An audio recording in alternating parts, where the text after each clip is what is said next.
Another thing about Jax, in the recent episode he said, I'm just a misunderstood little chicken fetus in an egg that needs to be cracked open. And usually, like, in the trans community, people will refer to themselves as being an egg pre-transition. And Gorsesworx is trans, and Jax is her favorite character. So I was like, oh, maybe Jax is realizing that he's trans. And they had the whole bit where they put him in a maid dress, and he was, like, very flustered about it. But he could also, like, be a guy who was embarrassed because of heteronormative standards. There's definitely a lot that was also put into Gangle, I feel, because Gangle's whole thing was wanting to be an artist but giving up on their dreams.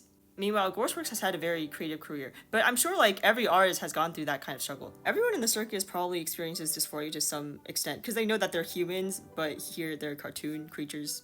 I have a feeling they're not going to get too into it on the show, because at least the writers wouldn't make it on the nose.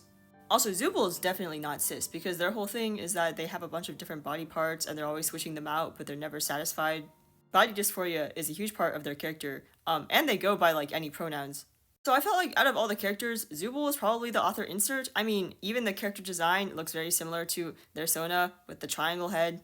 But then I realized another thing is that the Sona is purple and yellow, like Jax.